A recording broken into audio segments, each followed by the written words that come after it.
Astaghfirullah. Bismillahirrahmanirrahim. Assalamualaikum warahmatullahi wabarakatuh.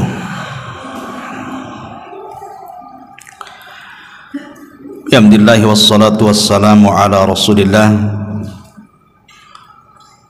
wa ala alihi wa sahbihi wa mawalah wa la hawla wa la quwata illa billahi wa ba'du.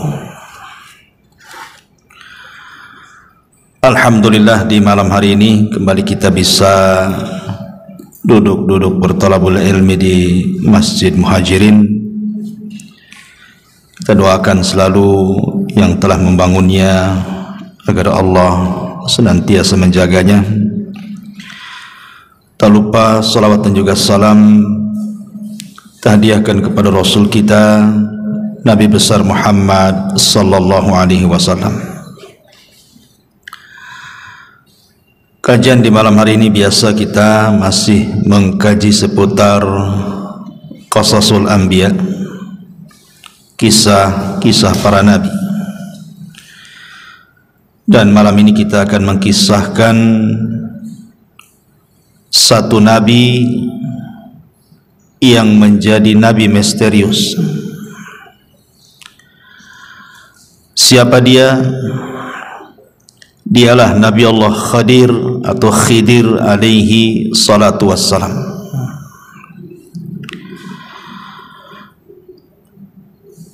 Nabi Khidir ini menarik untuk dibicarakan sebab menjadi polemik para ulama. Apakah dia masih hidup sampai sekarang ataukah dia sudah mati? Bahkan ada cerita-cerita di masyarakat bahwa mereka pernah melihat Khidir katanya. Artinya bahwa ini harus didudukkan secara pandangan syar'i. Apakah memang dia masih hidup? Siapa Nabi Khidir ini? Bagaimana kisah perjalanannya? Dan diutus kemana beliau? Kemudian akhir hayatnya seperti apa? Kita akan bahas 1 jam ke depan tentang kisah Nabi Allah Khidir alaihi salatu wassalam. Ma'asyiral muslimin yang dimuliakan Allah subhanahu wa ta'ala, kita mulai dari nasabnya dulu. Ada yang mengatakan bahwa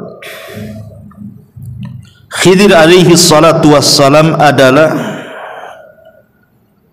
ibnu Nabi Adam alaihi salam min sulbihi.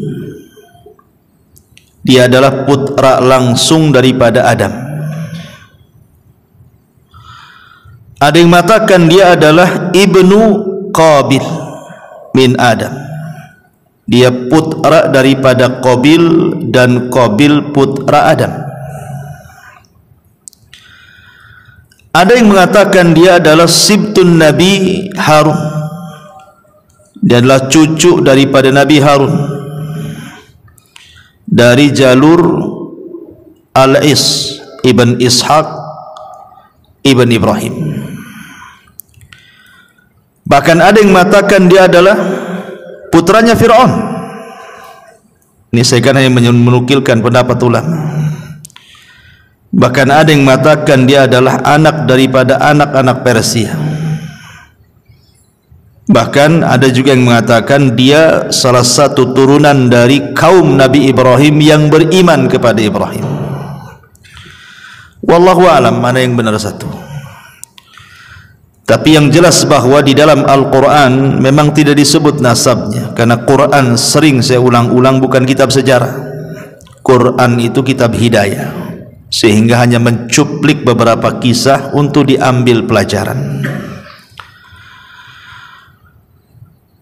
Ma'asyiral muslimin yang dimuliakan Allah subhanahu wa ta'ala, ada yang mengatakan namanya adalah Khadrun atau disebut dengan Khidir. Ada yang mengatakan namanya Amir. Ada yang mengatakan namanya Balyan ibnu Malkan. Tetapi kalau kita melihat pada hadis dalam Islam, maksudnya riwayat yang sahih dalam Islam, namanya adalah Khidir. Itulah yang kita kenal berdasarkan hadis Nabi SAW yang dikeluarkan Imam Bukhari. Nabi SAW mengatakan, innama sumiyal khidru atau khadiru li'annahu jalasa ala farwatin bayda fa idza hiya tahtaz min khalfihi hadra. Kata Nabi SAW, sesungguhnya dikasih nama Khidir. Kenapa Khidir diberi nama Khidir? Karena kalau dia duduk di sebuah padang pasir gersang, kemudian setelah dia bangkit dari tempat duduk itu, tempat duduknya itu menghijau, tumbuh-tumbuhan. Maka disebut Khidir dari kalimat hadra. Hadra itu artinya tumbuh-tumbuhan, makanya sayur dalam bahasa Arab itu hadrawat.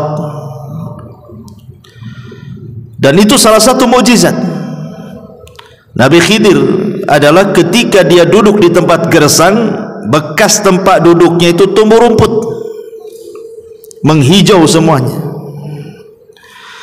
Ma'asyiral muslimin yang dimuliakan Allah Subhanahu wa taala, menjadi perselisihan ulama. Apakah Khidir ini seorang rasul? Apakah Khidir ini seorang nabi? Apakah Khidir ini seorang wali? Ataukah dia hanya rajul saleh, orang saleh saja? Atau dia malaikat? Pendapat yang pertama mengatakan bahwa Khidir itu bukan hanya seorang nabi, tapi juga rasul. Berdalil dengan nanti dalam surah Al-Kahfi yang kita akan bahas. Karena Khidir ini diberikan rahmat, karunia rahmat dan juga ilmu, menunjukkan bahwa rahmat dan ilmu itu tidak diberikan kecuali kepada seorang nabi dan rasul. Tapi ada juga yang mengatakan, dan ini pendapat yang kuat wallahu alam, jumhurul ulama, mayoritas ulama mengatakan Khidir itu nabi, tapi tidak sampai ke level rasul. Karena setiap rasul itu nabi, tapi setiap nabi belum tentu rasul. Nanti kita akan jelaskan. Ada juga yang mengatakan bahwa Khidir itu wali, dan ini banyak diyakini oleh orang-orang yang menisbatkan kepada sufi, orang-orang sufi, orang-orang tasawuf, dan juga orang-orang Syiah. Mereka cenderung mengatakan Khidir itu bukan nabi tapi wali, tapi derajatnya lebih tinggi di atas nabi. Dalilnya apa? Karena Nabi Musa belajar kepada Khidir, menunjukkan Khidir lebih tinggi dibandingkan Musa, karena Musa belajar sama dia masalahnya. Sehingga mereka membuat kaidah bahwa Khidir itu wali, dan wali itu lebih tinggi dibandingkan nabi katanya. Nanti kita akan bantah. Saya sebutkan pendapat-pendapat dulu. Kemudian yang keempat, Khidir itu malaikat yang menjelma dalam bentuk Bani Adam. Dan juga ada yang mengatakan dia hanya orang biasa tapi soleh. Tapi sekali lagi pendapat yang kuat wallahu alam, Khidir itu seorang nabi, tapi tidak sampai ke rasul, tapi di atasnya wali, karena nabi itu di atasnya wali. Dalil bahwa Khidir ini seorang nabi, pertama mukjizat, tentu mukjizat yang tadi saya katakan, di antara mukjizatnya kalau Khidir itu duduk di sebuah tempat yang gersang, kemudian dia pergi menghijau itu tempat duduknya, dan itu mukjizat. Kemudian dalil yang kedua, nanti kalau kita berkisah setelah ini tentang bagaimana pelajaran Khidir yang ditampakkan kepada Nabi Musa, seperti melobangi kapal, membunuh anak kecil, membenarkan bangunan yang hampir roboh. Tidak mungkin Khidir ini melakukan itu pandai-pandai dia kan begitu. tentu ada wahyu. Seperti membunuh orang, membunuh tidak boleh. Berarti ketika Khidir membunuh ini karena ada perintah Allah Subhanahu wa taala. Artinya dia seorang nabi mendapatkan wahyu. Bagi orang yang mengatakan wali itu karamah, karena sering saya katakan bahwa keanehan di dunia ini ada berapa? Ada 5 atau 6 ya. Pertama, mukjizat. Mukjizat ini diberikan kepada siapa? Para nabi. Yang kedua, karamah, diberikan kepada para wali. Yang ketiga, maunah, diberikan kepada orang biasa yang saleh. Kemudian yang keempat, sihir, diberikan kepada para dukun, para bomo, paranormal. Dan yang terakhir, al-ihana. Ihana itu keanehan tapi untuk menghinakan. Seperti ketika Musailamah al-Kadzab didatangi orang yang buta sebelah, kemudian minta mata yang buta sebelah itu disembuhkan. Datang dia kepada Musailamah al-Kadzab, si nabi palsu itu, karena yakin dia seorang nabi bisa menyembuhkan. Diludahi sama Musailamah, akhirnya dua-duanya buta. Bukannya sembuh, buta dua-duanya. Itu kan dalam rangka ihana, ya, merendahkan. Itulah 5 keanehan yang terjadi.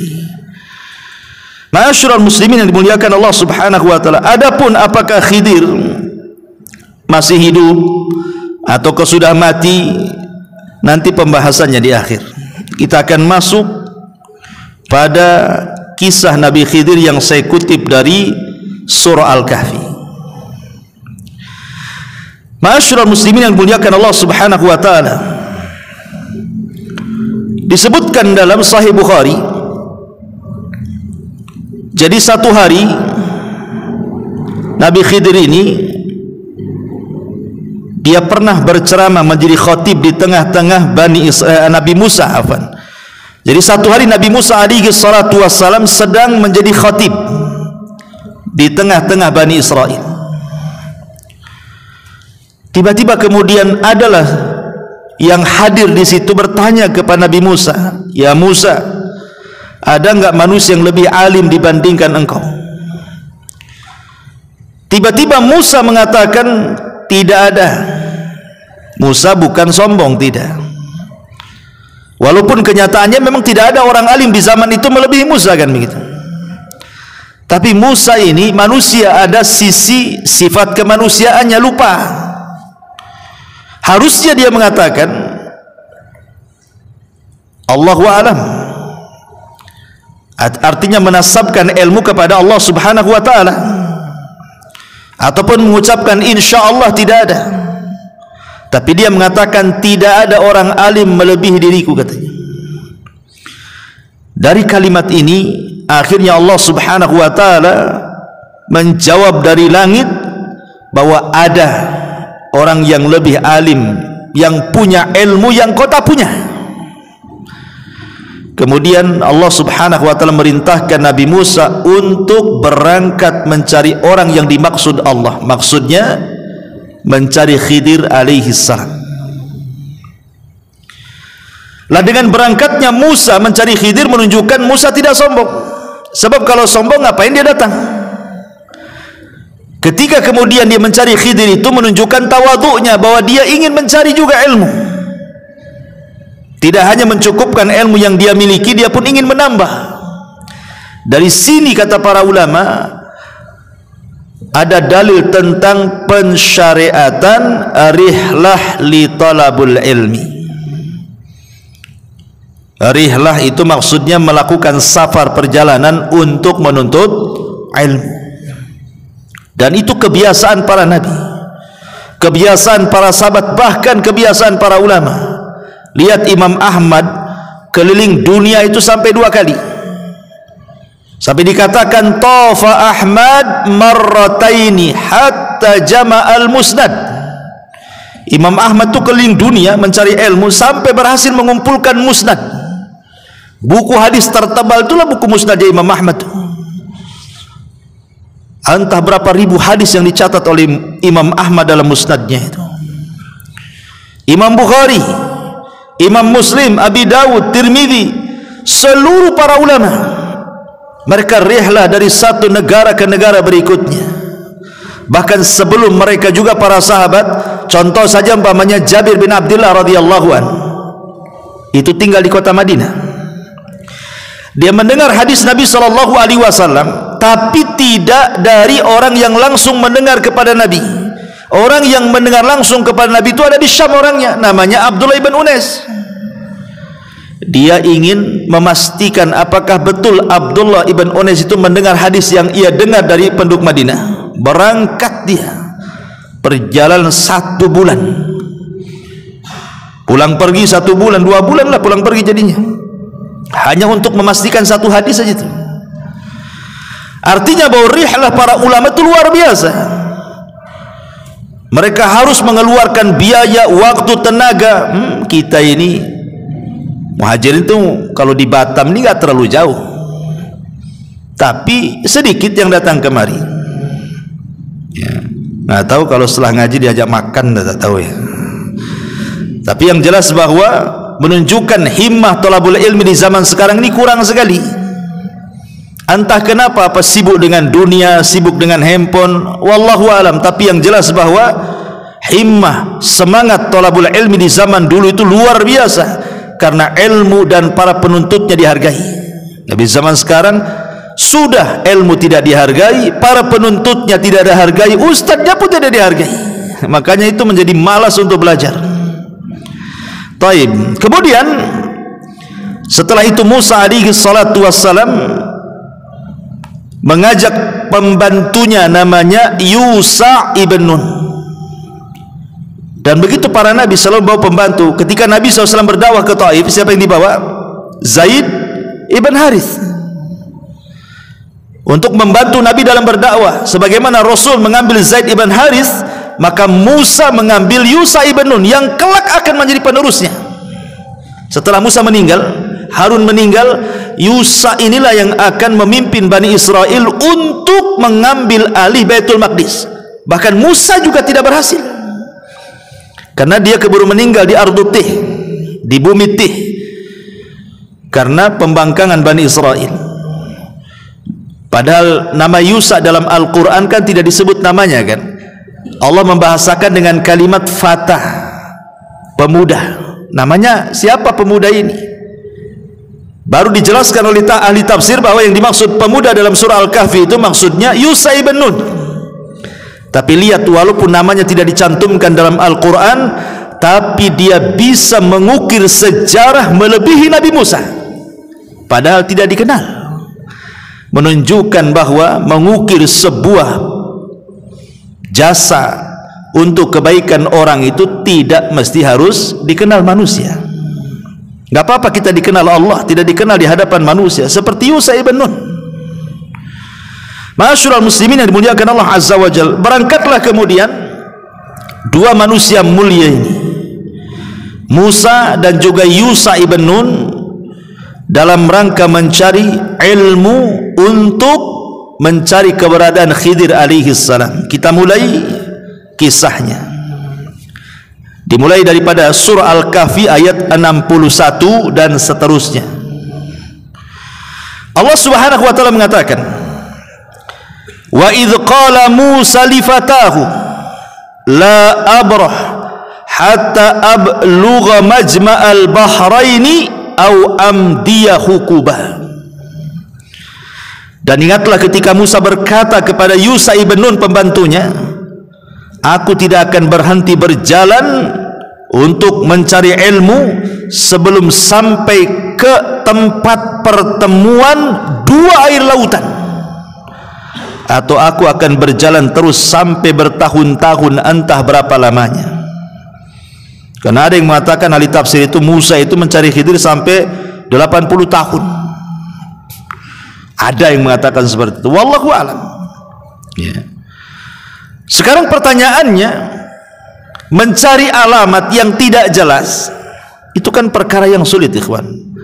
Pokoknya kalau engkau ingin mendapatkan Khidir, cari pertemuan air lautan. tandanya kalau ikan yang kau bawa itu tiba-tiba hidup di tengah jalan, kemudian ikan itu loncat dari tempat yang kau bawa itu, di tempat loncat ikan itulah kau akan dapatkan Khidir itu. Cemana cari alamat kayak gini nih? Kan sulit cari alamat kayak gini. Ulama kemudian berusaha mencari tahu pertemuan dua air lautan itu ada di mana. Ya. Ada yang mengatakan bahwa pertemuan dua air lautan itu berada di sebuah tempat di dekat Jabal Tariq namanya. Jabal Tariq ini satu gunung merujuk pada seorang jenderal muslim dulu namanya Tariq bin Ziyad yang pernah menaklukkan Spanyol pada tahun 711 Masehi. Dialah yang menghubungkan antara dua lautan tuh. Maksudnya Laut Mediterania dan Samudra Atlantik, serta memisahkan Maroko dan Spanyol. Itu sejarahnya kan begitu. Disinilah letak dua air lautan itu. Tapi ada juga yang mengatakan, ahli tafsir mengatakan bahwa yang dimaksud pertemuan dua air lautan itu, ada yang mengatakan maksudnya dia adalah Laut Persia dan Laut Romawi. Ada juga yang mengatakan ya sekitar-sekitar Mesir lah. Tapi memang kebanyakan para ulama mengatakan bahwa yang dimaksud pertemuan dua lautan itu artinya satu tempat namanya Tonjah. Di sebuah tempat namanya Tonjah, satu kota di Maroko yang berbatasan langsung dengan Spanyol. Wallahu alam, ini yang banyak dikuatkan oleh ahli tafsir. Ma'asyiral muslimin yang dimuliakan Allah Azza wa Jalla, dan itu juga disebutkan oleh Al-Imam Al-Baghawi rahimahullahu taala. Intinya bahwa ketika Nabi Musa alaihi salatu wasallam berjalan dengan Yusa itu, pokoknya Nabi Musa mengatakan kepada Nabi Yusa, pokoknya kita berjalan terus sampai menemukan dua pertemuan air lautan. Kalau kita tidak ketemu nih, terus sampai dapat katanya. Lihat bagaimana himmah thalabul ilminya Nabi Musa itu mencontohkan kepada kita, tidak akan berhenti walaupun sampai kapan katanya. Kenapa? Karena ini perintah Allah masalahnya. Musa tidak akan pulang sampai betul-betul misinya berjumpa dengan Khidir ketemu. Bagaimana Musa mengajarkan kepada kita ketaatan kepada perintah Allah Azza wa Jalla. Karena waktu kemarin kita mengkisahkan tentang kisah Nabi Yunus alaihi salatu wasalam, Yunus ini kenapa ditelanikan? Karena dia meninggalkan kaumnya sebelum Allah perintahkan. Makanya akhirnya kemudian Allah menghukum Yunus dan memasukkan ke perut ikan. Lah Nabi Musa alaihi salatu wasalam dia tidak mau membangkang perintah Allah. Makanya dia terus berjalan sampai Allah mengatakan falamma balagha majma'a bainihima nasiyahu taghuma fattakhadha sabilahu fil bahri saraba. Maka ketika mereka sampai ke pertemuan dua laut itu, mereka lupa ikannya, lalu ikan itu melompat mengambil jalannya ke arah laut itu. Disebutkan dalam Sahih Bukhari, kan kisah Khidir kan disebutkan oleh Sahih itu panjang juga tuh. Jadi ketika Nabi Musa alaihi salatu wasallam dengan Nabi Yusa ini berjalan, rupanya kan mereka ingin istirahat. Ketika istirahat itulah keduanya tertidur. Yang terbangun pertama adalah Yusa ibn Nun. Kemudian Yusa ibn Nun melihat keanehan. Kenapa? Karena ikan yang sudah dibakar itu, mungkin ikan asin lah, semacam ikan asin itu, ikan mati, ikan siap santap sebenarnya. Karena Musa itu kan memang anak Mesir ya, biasa makan ikan di sana. Tiba-tiba kemudian ikan yang mati yang sudah terpanggang itu, siap makan itu, tiba-tiba hidup ikan itu. Dan ini mukjizat. Menghidupkan ikan mati ini kan mukjizat namanya. Lah ketika hidup loncat pula ikan itu, kemudian masuk ke genangan air di situ, tapi tidak pergi dari situ, hanya putar-putar di genangan air itu saja. Yusha ibn Nun ini melihat itu aneh gitu, kok bisa terjadi seperti itu. Ketika kemudian Musa bangun, Yusha ibn Nun lupa mau menceritakan peristiwa itu. Kata Musa, ayo kita lanjutkan perjalanan, katanya. Yusha lupa, Yusha ibn Nun itu bahwa itu tandanya kan begitu, kalau ikan itu loncat dari tempat, nah itulah Khadir di situ kan. Lupanya lupa dia. Kata Nabi, ayo kita lanjutkan perjalanan. Ayo, kata Yusha. Kemudian disebutkan, Allah katakan, falamma jawaza qala li fatahu atina ghada'ana laqad laqina min safarina hadza nasaba. Maka ketika mereka sudah melewati tempat yang tadi ikan loncat di situ, Musa berkata kepada pembantunya, bawalah kemari makanan kita itu. Ikan-ikan itu mana, katanya. Sungguh kita telah merasa letih karena perjalanan kita. Di sini ada keanehan. Nabi Musa itu diberikan kekuatan oleh Allah Azza wa Jalla. Dia tidak pernah capek. Mau jalan sejauh manapun tidak pernah capek. Tetapi kali ini dia merasakan kepenatan yang luar biasa. Kok capek kali? Berarti di sini ada sinyal tuh. Ada apa-apa? Kok biasa nggak capek? Kok capek gitu? Akhirnya dia mengatakan kepada Yusha, kita berhenti di sini. Kita makan dulu, katanya. Mana ikan-ikan itu, katanya. Pas ditengok ikan itu sudah tak ada. Kemudian Yusha mengatakan, oh iya, aku baru ingat, kata Yusha ibn Nun, waktu kemarin kita istirahat di sebuah batu, ada peristiwa aneh, ikan yang kita bawa itu hidup kemudian loncat dan ada di genangan air, katanya. Makanya Allah mengatakan, qala ara'aita id awaina ila sakhrati fa inni nasitul hut wa ma ansanihi illa syaitan an adhkurahu wattakhadha sabilahu fil bahri ajaba. Lalu Yusha ibn Nun mengatakan, tahukah engkau ketika kita mencari tempat berlindung di batu itu, wahai Musa, aku lupa menceritakan tentang ikan itu, katanya. Dan tidak ada yang membuat aku lupa untuk mengingatnya kecuali setan. Dan ikan itu mengambil jalannya ke laut dengan cara yang aneh sekali, katanya. Apa kata Musa? Musa mengatakan, itu yang benar. Ayo kita balik lagi ke situ, katanya. Senang Nabi Musa karena sudah ada titik terang di mana keberadaan Khidir dan pertemuan dua air lautan itu. Ma'asyiral muslimin yang dimuliakan Allah Subhanahu wa taala, di sini ada pelajaran besar bahwa seorang murid dan guru itu tetap harus punya kesabaran. Lihat sabarnya Nabi Musa, tidak menyalahkan Khidir kan? Tidak menyalahkan Yusha ibn Nun. Karena lupa kan itu. Ketika dia melihat ikannya loncat, harusnya disitulah Yusha memberitahu Musa kan, di sini tempatnya. Tapi karena dilupakan setan, akhirnya mereka pun jauh kali sudah meninggalkan batu itu, baru ingatkan itu. Tapi Musa tak marah. Ini menunjukkan bahwa seorang murabbi, seorang muallim, seorang guru, seorang pendidik harus punya kesabaran kepada anak didiknya. Seperti Musa alaihi salatu wassalam di sini. Ma'asyiral muslimin yang dimuliakan Allah Subhanahu wa taala.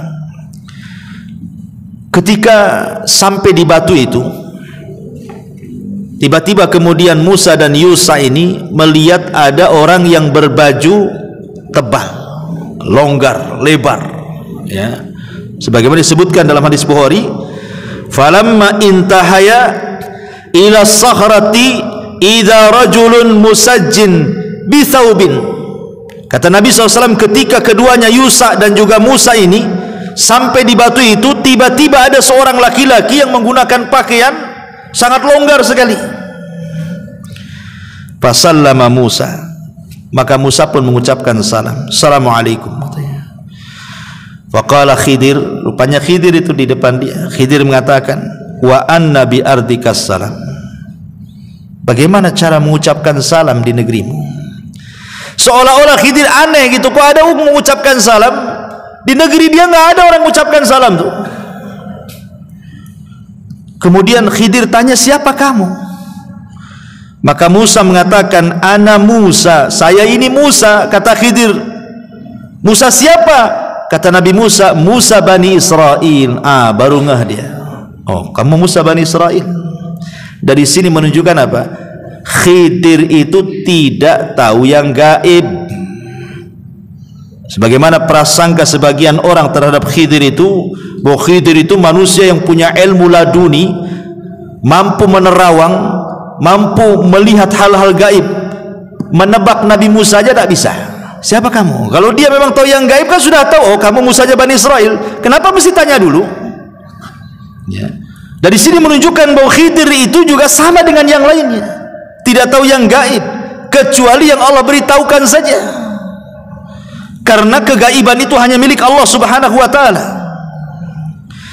Lah dari sini setelah kemudian Musa betul-betul berjumpa dengan Khidir, maka Musa mengatakan, Allah katakan, qala lahu Musa hal attabi'uka ala an tu'allimani mimma ullimta rusyda.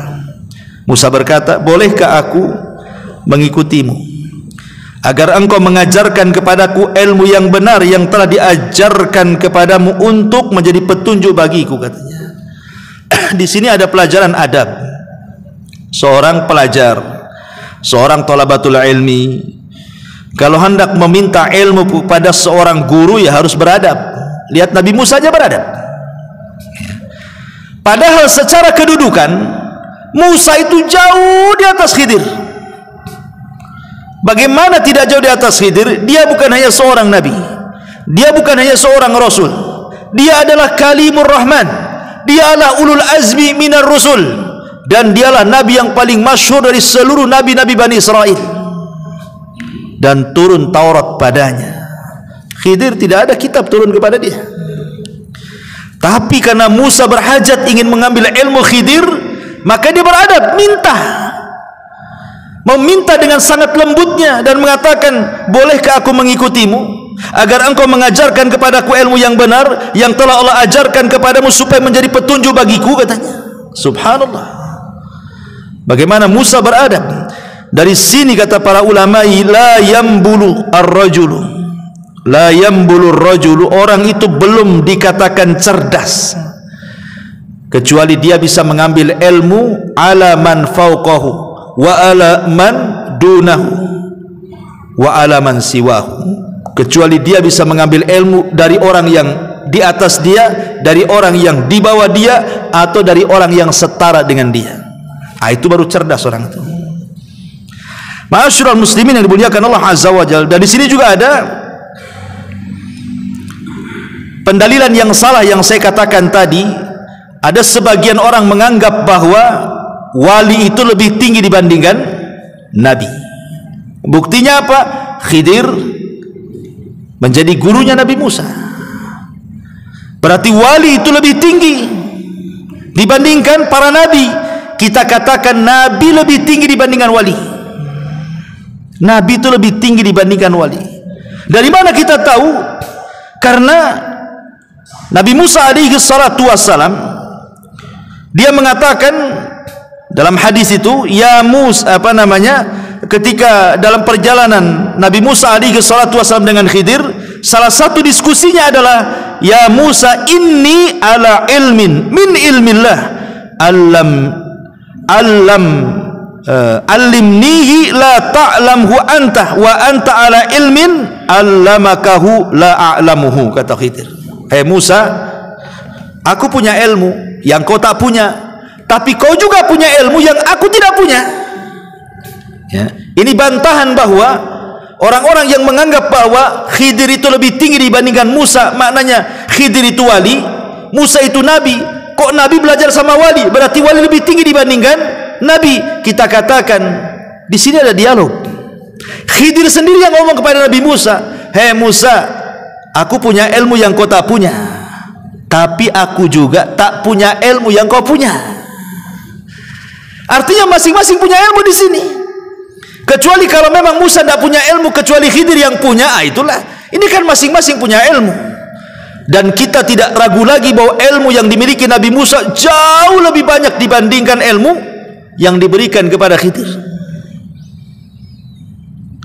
Karena dia seorang nabi, ulul azmi, lebih mulia dibandingkan Khidir alaihi salam. Tetapi Khidir memberikan syarat dan mengatakan, qala innaka lan tastati'a ma'iya sabra. Sungguh engkau tidak akan sabar kalau belajar sama saya, katanya. Nggak usahlah, kau nggak akan sabar. Ya. Apa kata Nabi Musa? Wa kaifa tasbir ala ma lam tuhit bihi khubra. Bagaimana engkau bisa mengatakan seperti itu? Kan belum dicoba. Aku belum belajar kok kamu sudah mengatakan seperti itu, katanya.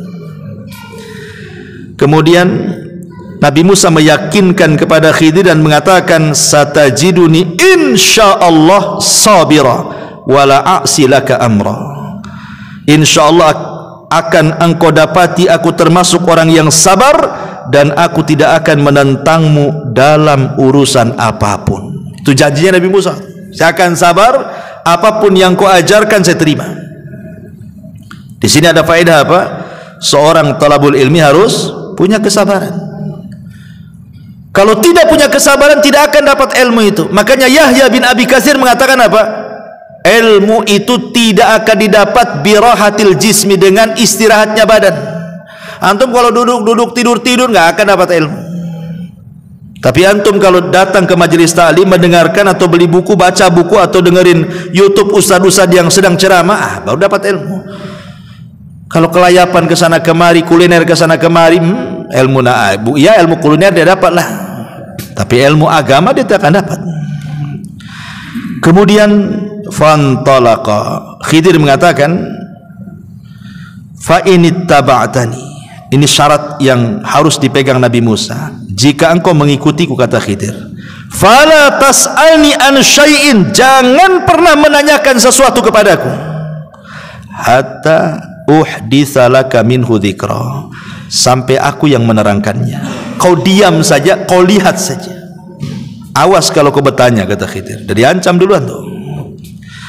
Fantalaqa hatta idza raqiba fis safinati kharaqaha.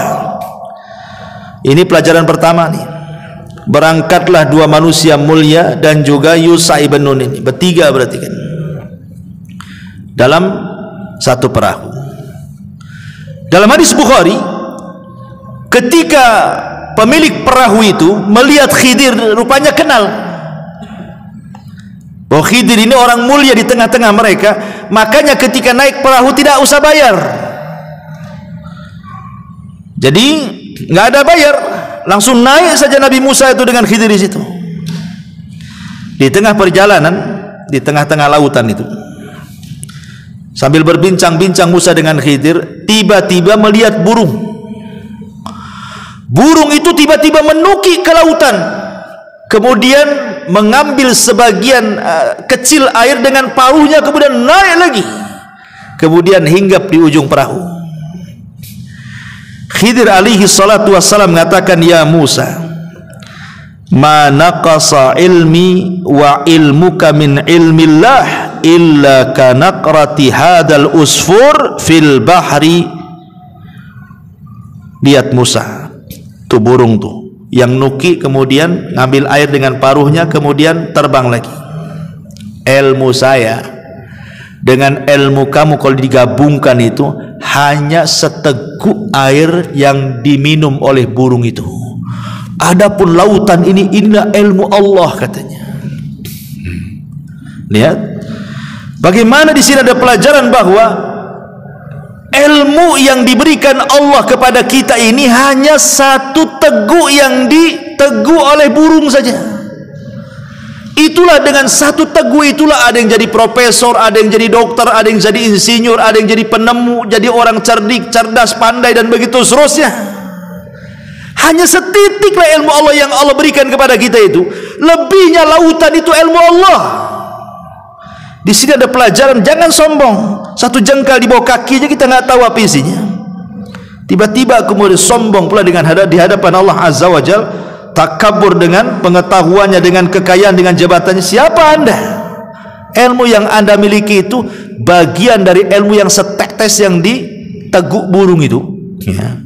Ma'asyiral muslimin yang dimuliakan Allah Azza wa Jalla. Kemudian ketika sampai di daratan, sudah kapal itu sudah mendarat gitu ya, sudah menepi. Tiba-tiba Nabi Khidir alaihi salatu wassalam merusak kapal itu dengan cara apa? menyobek satu papan, ditarik satu papan itu, ya secara otomatis tiba-tiba kapal itu tenggelam lah. Lah Musa masih di situ, Khidir masih di situ, yang punya perahu masih di situ. Apa kata Nabi Musa alaihi salatu wassalam? Qala akharaqtaha litughriqa ahlaha laqad ji'ta syai'an amra. Kata Nabi Musa, sungguh engkau telah berbuat sesuatu yang salah besar wahai Khidir. Kenapa kau bolongi perahu ini, katanya? Apakah kau akan menenggelamkan pemiliknya? Padahal dia di sana juga. Musa tidak mengatakan apakah kau akan menenggelamkan kapalnya, tidak, tapi apakah kau akan menenggelamkan pemiliknya. Nabi Musa mendahulukan jiwa orang tuh, bukan perahunya tapi jiwanya. Yang kedua, Nabi Musa berpikir, ini orang nggak tahu baik budi, ini udah dikasih tumpangan gratis, nggak bayar lagi, tiba-tiba kemudian sudah sampai dibolongi, dirusak pula kapal itu. Mana syukurnya? Seolah ngomong begitu itu Nabi Musa kepada Khidir itu. Makanya dia agak emosi kan, karena mau Nabi Musa ini pantang melihat sebuah kemungkaran itu. Musa lupa perjanjian di awal kan. Apa perjanjiannya? Jangan tanya, jangan tanya ya. Kalau kau tanya, jangan belajar. Itu kan perjanjiannya. Tapi spontanitas, karena melihat kemungkaran, lupa diri dia. Akhirnya dia mengatakan, ini apa-apaan ini, katanya. Makanya kemudian Khidir mengatakan, alam akul innaka lan tastati'a ma'iya sabra. Kata Khidir, bukankah sudah kukatakan engkau tidak akan sabar kalau belajar kepada aku, katanya. Buktinya nih baru satu pelajaran udah sibuk kau, katanya. Akhirnya Musa berjanji dan mengatakan, qala la tu'akhidni bima nasid wa la turhikuni min amri usra. Kata Nabi Musa, janganlah engkau menghukum aku karena kelupaanku, dan jangan pula engkau membebani aku dengan sesuatu yang sulit dalam urusanku. Janganlah ngajari yang aneh-aneh, katanya. Tapi memang lupa saya tadi. Kalau saya ingat mungkin saya nggak akan ngomong, katanya. Kemudian Khidir masih maafkan. Fantalaqa hatta idza laqiya ghulaman faqatalahu. Ketika kemudian mereka sudah ke daratan, berjalan sebentar, nampaklah anak-anak sedang main.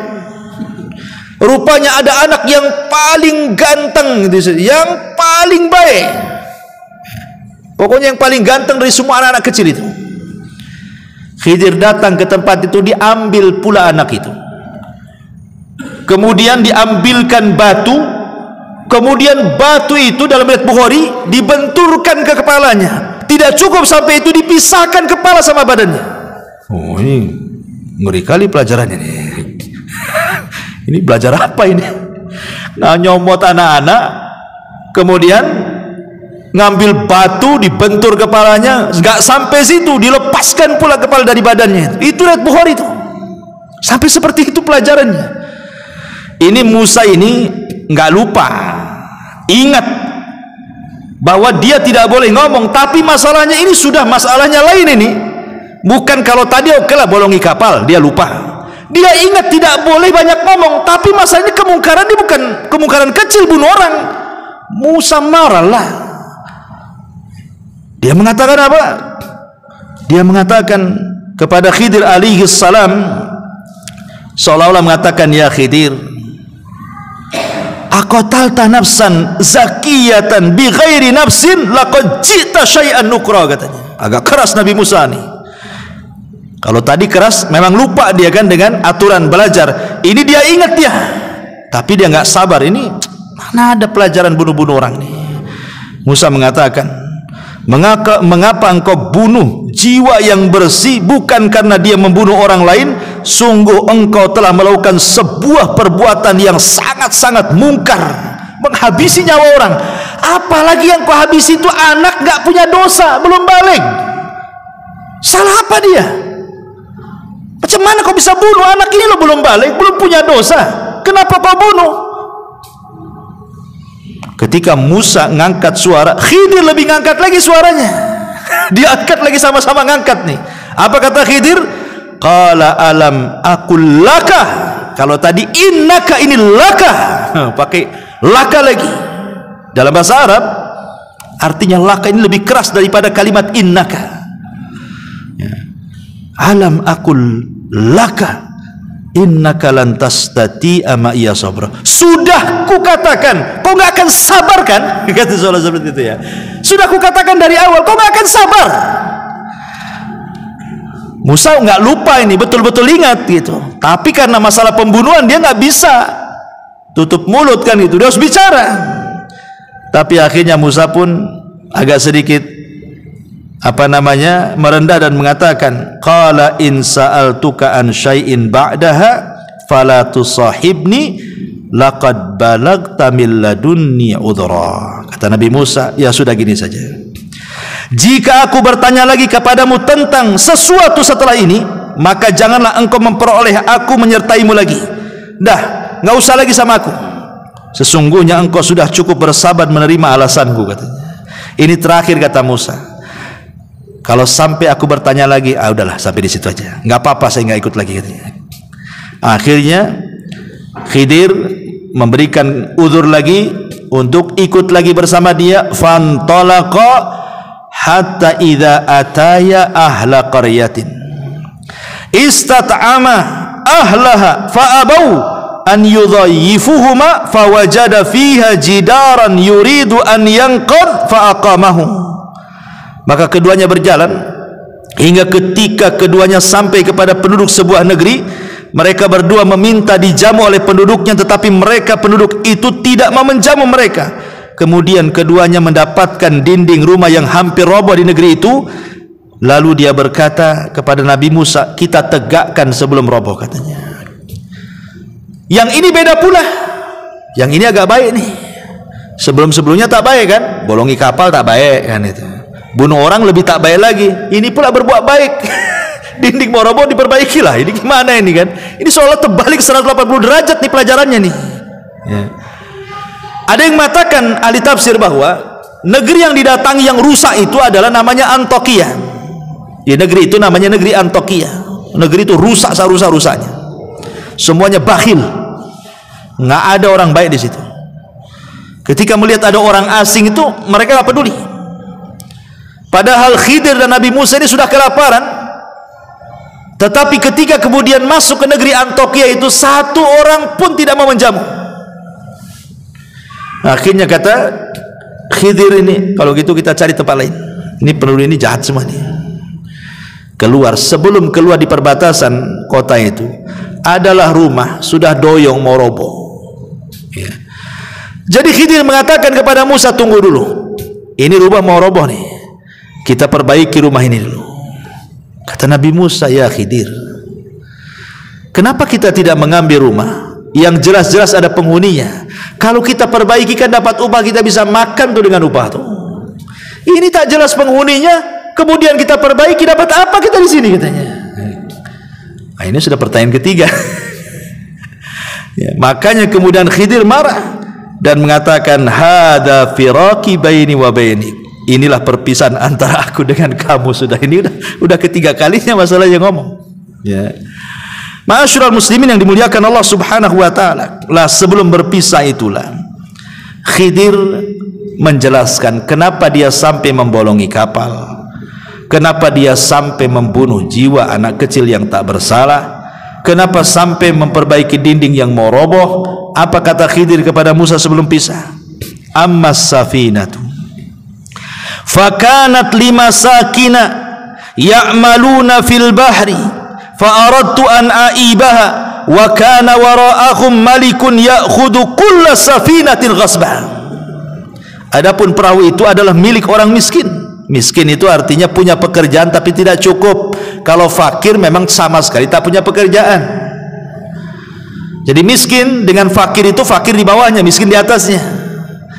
Karena ini punya perahu kan, orang ini kan punya perahu, berarti punya pekerjaan, tapi tidak mencukupi. Nah, itu disebut miskin. Tapi kalau fakir di bawahnya sama sekali nggak punya pekerjaan. Ya, umpamanya ada janda tua, umurnya sudah 60-70 tahun, udah lumpuh, mau kerja apa, keluarganya nggak tanggung jawab, itu disebut fakir namanya.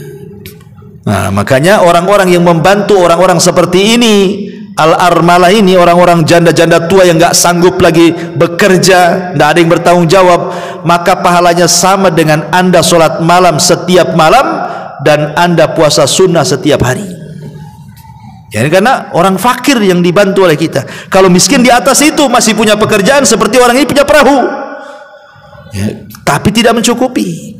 Lah, Khidir mengatakan, adapun perahu itu milik orang miskin yang bekerja di laut. Aku bermaksud merusaknya karena di hadapan mereka ada seorang raja yang suka merampas setiap perahu yang bagus. Jadi Khidir ingin mengatakan, aku loh tidak merusak parah, hanya membeset kayu supaya dia tenggelam. Kalau seandainya dia mau pakai perahu lagi, kan tinggal diangkat, diperbaiki sebentar aja udah bisa itu. Sebab kalau seandainya itu perahu itu nampak cantik, nampak bagus, nanti digosok, diambil, dicuri, dirampok sama penguasa sini. Penguasa sini jahat-jahat. Dari sini ada kaidah ikhwatu fiddin, muliakan Allah Subhanahu wa taala, bahwa boleh kita melakukan kemadharatan kecil untuk mendapatkan kemaslahatan besar. Membolongi kapal ini kan kecil karena bisa diperbaiki lagi nanti. Tapi kalau tidak dibolongi, diambil lagi, kan madharatnya lebih besar tuh. Berarti maslahatnya jauh lebih besar supaya perahunya tidak diambil orang dan dia bisa bekerja lagi. Contohnya apa? Contohnya kalau antum sakit, punya gula umpamanya, diabetes, kata dokter ini jarinya harus dipotong, diamputasi. Kalau tidak akan menjalar. Memotong jari itu tidak boleh, karena jari ini bukan milik kita, milik Allah. Dari atas kepala sampai kaki itu milik Allah. Tidak boleh kita menyakiti badan kita sendiri.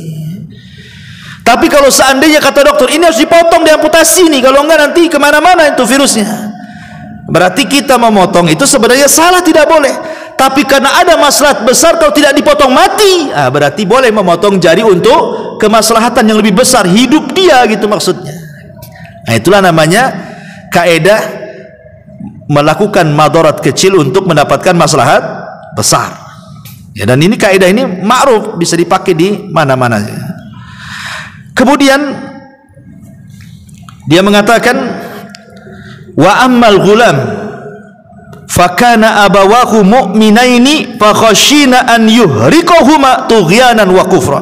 Adapun anak yang ganteng yang saya ambil, yang saya pukul dengan batu dan saya pisahkan lehernya itu, dia itu punya orang tua, orang tuanya soleh, orang tuanya baik.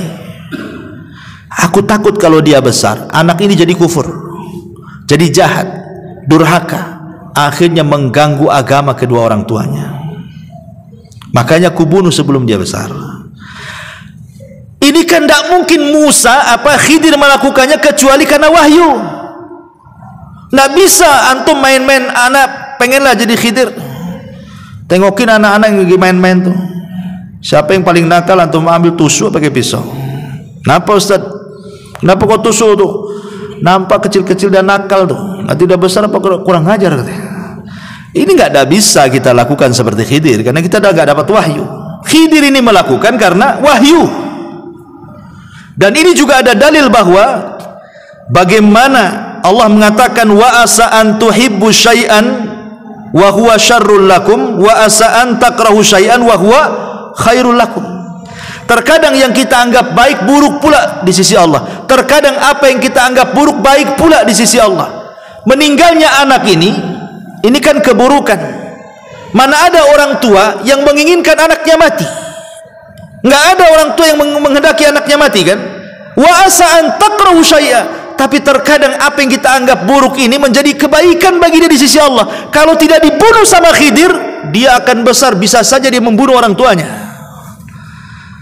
Wa asa an takrahu syai'an wa yaj'alallahu fihi khairan katsira, kata Allah. Boleh jadi sesuatu yang Anda anggap buruk itu ada kebaikan yang banyak di situ. Ya. Ma'asyiral muslimin yang dimuliakan Allah Subhanahu wa taala, wa ammal jidar, yang ketiga. Adapun kenapa tadi saya memperbaiki dinding yang rumah yang mau roboh itu, wa ammal jidar fakana li gulamaini yatimaini fil madinati wa kana tahtahu kanzun lahuma wa kana abuhuma salihan fa arada rabbuka an yablugha ashuddahuma wa yastakhrija kanzahuma rahmatan mir rabbika wa ma fa'altuhu an amri dzalika ta'wilu ma lam tasti alaihi sabra. Kata Nabi Khidir kepada Musa, adapun dinding yang meroboh itu milik dua anak yatim. Tuh kakek buyutnya, ada yang mengatakan kakek buyut yang ke-9 atau yang keberapa, dulunya orang soleh. Kita jaga sekarang cicit cucutnya nih, karena di balik rumah itu ada harta karun.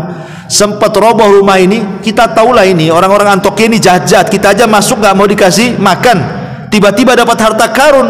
Orang bakhil itu jelas pasti akan datang mengambilnya.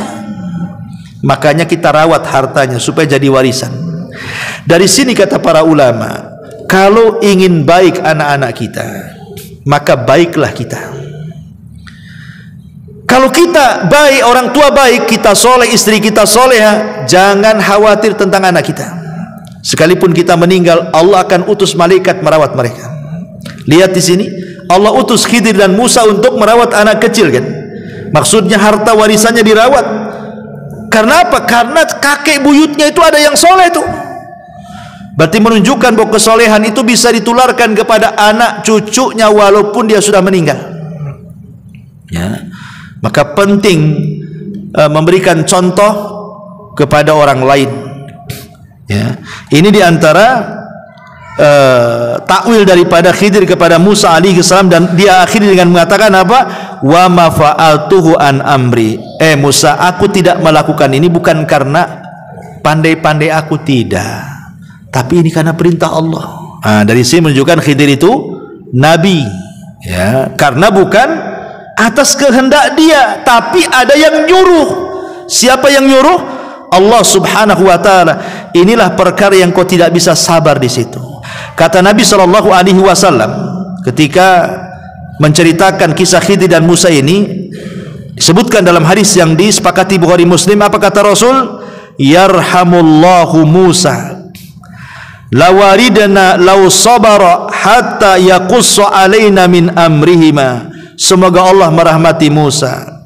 Kalau seandainya Musa mau lebih sabar lagi, tentu akan banyak kisah-kisah yang luar biasa yang sampai kepada kita. Tapi Musa tak sabar, ya 3 itu sajalah yang sampai kepada kita, gitu maksudnya. Ya. Taib, sampai di sini kisahnya. Sekarang, apakah Khidir itu masih hidup ataukah sudah mati? Ini pembahasan terakhir. Ma'asyiral muslimin yang dimuliakan Allah Subhanahu wa ta'ala. Ada yang mengatakan bahwa Khidir itu masih hidup dengan dalil. Dalil yang pertama, riwayat Ibnu Abbas radhiyallahu anhu, bahwa Khidir itu akan dipanjangkan usianya sampai berjumpa dengan Dajjal, dan dia mendustakan di depan Dajjal. Menunjukkan Khidir masih hidup karena Dajjal di akhir zaman keluarnya. Ini satu. Kemudian yang kedua, dalilnya adalah ketika Nabi SAW meninggal, para sahabat sedang berkumpul. Tiba-tiba kemudian datang orang tidak dikenal. Orang itu baik, cara ngomongnya santun, bla bla bla bla macam-macam. Maka para sahabat heran, siapa orang baik, bijak, ngomongnya enak tuh? Bertanyalah sahabat ini kepada Abu Bakar dan Ali radhiyallahu an. Maka Abu Bakar dan Ali mengatakan, bi anna hadza al-Khadir. Itu adalah Khadir katanya. Berarti sepeninggal Rasul Khadir masih ada tuh. Karena Abu Bakar dan Ali mengatakan seperti itu. Kemudian dalil yang ketiga adalah ijtima'ul Khadir wal Ilyas fi kulli musimin minal haji. Dalam sebuah riwayat bahwa setiap musim haji, Nabi Khidir dan Ilyas itu biasanya ketemu di Mekah sama-sama haji, kemudian saling mencukur rambut. Setiap musim haji. Kemudian yang keempat, dijelaskan ijtima'ul Khadiri wa Jibril wa Mikail wa Israfil fi Arafat. Ketika haji, maka Jibril akan datang, Mikail akan datang, Israfil akan datang, dan mereka akan bersama Khidir di Arafah. Menunjukkan bahwa Khidir belum mati. Tetapi ulama membantah. Satu, Imam Ibnu Hajar ketika mengomentari hadis Ibnu Abbas yang pertama, beliau mengatakan hadis itu mungkar. Bukan hanya dhaif, mungkar lagi, nggak bisa diambil. Adapun dalil yang kedua, Imam Bukhari yang mengatakan hadis itu juga mungkar. Adapun yang ketiga, Imam Ibnu Hajar mengatakan ada dua orang yang matruk, ditinggalkan riwayatnya. Adapun hadis yang keempat juga disebutkan oleh Imam Ibnu Hajar tentang berkumpulnya Khidir, Jibril, Mikail dan Israfil di Arafah itu. Hadis itu maudhu, palsu. Dan banyak riwayat hampir seluruh yang mengatakan Khidir itu masih hidup, tidak ada yang sahih riwayatnya. Dan pendapat yang kedua, Khidir itu sudah meninggal. Dan ini perkataan Imam Bukhari, pendapat Ibnu Al-Jauzi, pendapat Abul Husain, pendapat ulama-ulama salaf yang lainnya. Dalilnya satu, firman Allah surah Al-Anbiya ayat 34, Allah mengatakan wa ma ja'alna li basyari min qablikal khulda afa immitta fahumul khalidun. Kami tidak menjadikan hidup abadi bagi seorang manusia pun sebelum kamu, maka jika kamu mati apakah mereka kekal? Ya enggak lah, tidak ada yang kekal, kata Al-Quran. Maka Khidir masuk pada ayat ini. Dalil yang kedua adalah surah Al-Imran ayat 81, ketika Allah menjelaskan tentang perjanjian para nabi, kalau Allah mengutus Muhammad mereka akan menolongnya, mereka akan berusaha masuk ke agamanya dan begitu seterusnya. Baca dalam surah Al-Imran. Kata Ibnu Katsir ketika memberikan catatan kepada Al-Imran ayat 81 itu, dia mengatakan faqala Ibnu Katsirin annahu idza kana al-Khadiru hayyan fa huwa yadkhulu fi mitsaqil anbiya fayansuruna nabiyya sallallahu alaihi wasallam min a'daihi. Kalau memang Khidir itu hidup, tentu dia akan masuk pada perjanjian para nabi. Kalau diutus nabi akan ditolong. Tapi mana buktinya? Saat nabi kalah di perang Uhud, mana Khidirnya? Nggak datang. Saat perang Badar yang Rasul ketakutan luar biasa, jumlah 314 orang melawan 1000 orang, mana Khidirnya? Nggak muncul. Berarti Khidir sudah meninggal, ya. Padahal kalau memang dia masih hidup, dia harus masuk pada surah Al-Imran 81, masuk dalam perjanjian setiap para nabi. Kalau diutus nabi akan ditolong, tapi tak muncul-muncul juga. Dan itu senada dengan ucapan Ibnu Taimiyah rahimahullahu ta'ala. Apa kata Ibnu Taimiyah saat ditanya apakah Khidir masih hidup? Kata beliau, lau kanal khadiru hayyan lawajaba alaihi an ya'tiyan nabiyya sallallahu alaihi wasallam wa yujahidu baina yadayhi wa yata'allama minhu wa qad kana an-nabiyyu sallallahu alaihi wasallam yauma badrin Allahumma intalik hadhihi sabah falan tu'bad abada ila akhirih. Kata Imam Ibnu Taimiyah saat ditanya apakah Khidir masih hidup, kata Ibnu Taimiyah, kalau Khidir hidup maka Khidir wajib datang menghadap Nabi, berjihad dengan Nabi, belajar kepada Nabi. Sekarang ketika perang Badar, mana Khidir? Kata Ibnu Taimiyah, tak ada. Kemudian juga hadis Nabi SAW yang dikeluarkan Imam Muslim dalam sahihnya, ma min nafsin manfusatin al-yawma ta'ti 'alaiha mi'atu sanatin wa hiya hayyatun yawma idzin. Tidak ada satu jiwa pun yang hidup pada hari ini telah lewat 100 tahun pasti dia akan binasa. Khidir udah lebih 100 tahun lah, udah meninggal lah. Bahkan dalam hadis yang lain, la yabqu ala ra'si mi'ati sanatin mimman huwa ala wajhil ardi ahadun.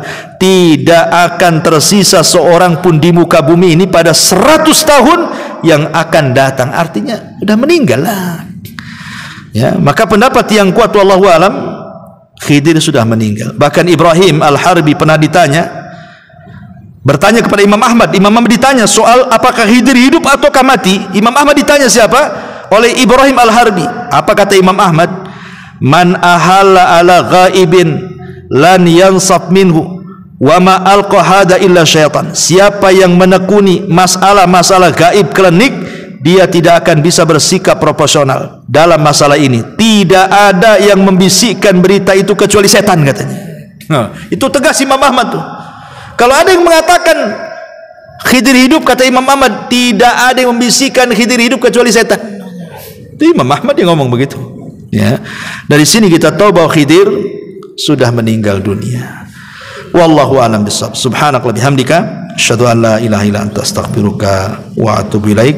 Allahu ta'ala alam. Assalamualaikum warahmatullahi wabarakatuh.